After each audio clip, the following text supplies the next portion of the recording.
WS ಅವರು ರವಿಕುಮಾರ್ ಮತ್ತು ಹಂಸ.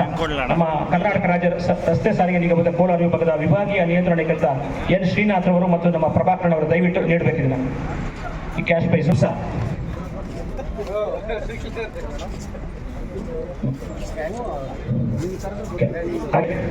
ಅದನ್ನು ಸಹ ಸ್ವೀಕರಿಸುವ ವ್ಯಕ್ತಿಗಳು ಜೋರ ಚಪ್ಪಳೆ ತರಬೇಕು. ಯಾಕಂದ್ರೆ ದೊಡ್ಡ ಕಾರ್ಯಕ್ರಮದಲ್ಲಿ ಕರ್ನಾಟಕ ರಾಜ್ಯ ರಸ್ತೆ ಸಾರಿಗೆ ನಿಗಮದ ಒಂದು ಟ್ಯಾಬ್ಲು ಅಂದ್ರೆ ವಿಶೇಷವಾದದ್ದು. ನೆಲ್ಲೂ ಬಹುಮಾನ ಇಟ್ಟಿದ್ದಾರೆ ನಮ್ಮ DC ಸಾಹೇಬರು ಶ್ರೀನಾಥ್ ಅವರು ಮತ್ತು ನಮ್ಮ MLA ಸಾಹೇಬರು MLC ಸಾಹೇಬರು ಅನಿಲ್ ಸರ್ ಅವರು, ಹಾಗೆ ನಮ್ಮ ಪ್ರಭಾಕರ್ ಸರ್ ಅವರು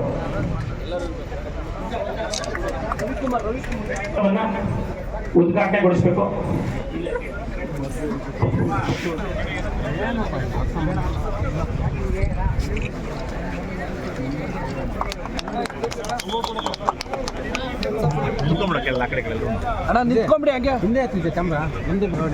ಸ್ತಬ್ಧಚಿತ್ರವನ್ನ ಉದ್ಘಾಟನೆ ಮಾಡಿರುವಂತಹ ಎಲ್ಲ ಮುಖ್ಯ ಅತಿಥಿಗಳಿಗೆ, ನಮ್ಮ ಮಾನ್ಯ ಶಾಸಕರುಗಳಿಗೆ, ವಿಧಾನ ಪರಿಷತ್